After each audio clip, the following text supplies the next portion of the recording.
La nouvelle est tombée comme un tonnerre. Le Québec arrête immédiatement le recrutement des infirmières en Afrique.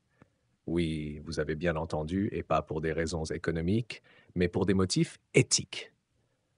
Imaginez un instant, un programme à 65 millions de dollars mis en pause dans plusieurs pays africains, comme le Maroc et le Cameroun, à cause de pressions internationales.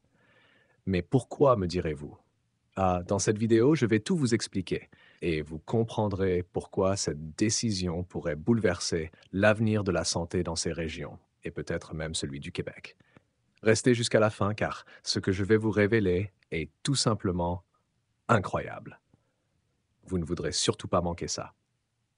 Avant de commencer, n'oubliez pas de vous abonner à notre chaîne pour ne rien manquer des prochaines vidéos. Si vous êtes passionné par les opportunités à l'international, l'immigration, HR et les découvertes, vous êtes au bon endroit. Activez la cloche, vous serez les premiers à être informés. La question du jour. Selon vous, est-ce que le Québec a pris la bonne décision en arrêtant ce recrutement pour des raisons éthiques? Vrai ou faux? Je vous donnerai la réponse à la fin de la vidéo, alors restez bien avec moi. Alors, pourquoi le Québec a-t-il pris cette décision surprenante? Eh bien, depuis 2 ans, la province a recruté environ 1000 infirmières en Afrique, principalement au Cameroun, au Maroc et en Côte d'Ivoire. Un programme colossal, soutenu par des millions de dollars. Mais voilà, plusieurs pays ont commencé à faire pression. L'Organisation mondiale de la santé, OMS, a même dressé une liste des 55 pays les plus vulnérables en termes de personnel de santé. Ces pays ne peuvent tout simplement pas se permettre de perdre encore plus de travailleurs qualifiés, car leurs systèmes de santé sont déjà en difficulté. Petite anecdote. Savez-vous que, selon les chiffres, au Cameroun, il y a à peine 1,9 infirmières pour 10 000 habitants? Imaginez ça. Pendant ce temps, au Québec, ce chiffre est proche de 100. On comprend mieux pourquoi certains gouvernements africains ont commencé à mettre le holà sur ces campagnes de recrutement massives. Le Maroc, par exemple, a demandé au Québec de stopper l'embauche de ses infirmiers d'État à partir de 2024. Le coût de la formation de ces professionnels est tout simplement trop élevé pour qu'ils soient ensuite exfiltrés à l'étranger. Mais ce qui est fascinant, c'est que malgré tout, le Québec a décidé d'aller plus loin dans cette démarche éthique. En plus de respecter la demande des pays, la province a elle-même choisi de ne plus recruter dans certaines régions africaines, même là où le taux de chômage dans le secteur de la santé est élevé. Oui, vous avez bien entendu. Même si ces pays pourraient bénéficier de ces offres d'emploi, Québec préfère préserver les systèmes de santé locaux, parfois au détriment de ses propres besoins. Une décision risquée, mais qui en dit long sur l'approche du gouvernement. Bon à savoir, cette démarche éthique n'est pas unique au Québec.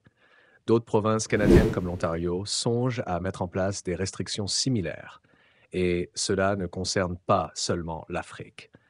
Les Philippines, par exemple, sont également sur la liste des pays où le recrutement pourrait être limité à l'avenir. Mais tout n'est pas perdu pour le Québec. La province continue de recruter à l'étranger, mais se concentre désormais sur d'autres régions. Des pays comme la Tunisie, le Liban et certains États du Golfe sont devenus les nouvelles cibles du programme. Des activités de recrutement ont déjà commencé dans des lieux comme l'Arabie saoudite, les Émirats et le Koweït. Cette stratégie permet de répondre aux besoins criants du réseau de santé québécois sans pour autant mettre en péril les systèmes de santé des pays d'origine. Et pour revenir à l'Afrique, malgré les restrictions imposées, il y a encore de l'espoir pour ceux qui cherchent à venir travailler au Québec. En effet, les professionnels de la santé issus de ces pays peuvent toujours postuler individuellement sans passer par des campagnes de recrutement gouvernemental. Donc, si vous êtes infirmier ou infirmière en Afrique, tout n'est pas perdu. Vous pouvez toujours trouver votre chemin vers le Québec, mais il vous faudra être plus stratégique. Cela dit, cette décision soulève beaucoup de questions. Est-ce que le Québec pourra réellement combler ses besoins en main-d'œuvre sans ces recrutements massifs en Afrique? Est-ce que d'autres provinces canadiennes suivront cet exemple ou, au contraire, continueront-elles de piller les talents des pays en développement? Une chose est sûre, cette décision, aussi éthique soit-elle, aura des conséquences tant pour le Québec que pour les pays concernés. D'ailleurs, pour revenir à notre question du jour, est-ce que, selon vous, le Québec a pris la bonne décision en arrêtant ce recrutement pour des raisons éthiques? Vrai ou faux? Eh bien, si vous avez répondu vrai, vous avez vu juste. Cette décision est certes complexe, mais elle repose sur une volonté de ne pas nuire au système de santé déjà fragile des pays concernés. En conclusion, on ne peut que saluer le Québec pour cette démarche courageuse et éthique. Mais il reste encore beaucoup de défis à relever, tant pour le Québec que pour les pays d'origine de ces professionnels. Euh, le recrutement à l'international est loin d'être simple et les décisions prises aujourd'hui pourraient avoir des répercussions sur les années à venir. N'oubliez pas de vérifier les liens dans la description pour plus d'infos sur le recrutement au Québec et à l'international. Abonnez-vous à la chaîne pour ne rien manquer de nos prochaines vidéos et activez la cloche pour être alerté dès qu'un nouveau contenu est disponible. Merci d'avoir regardé jusqu'à la fin et à très bientôt sur Entreprendre et Voyager.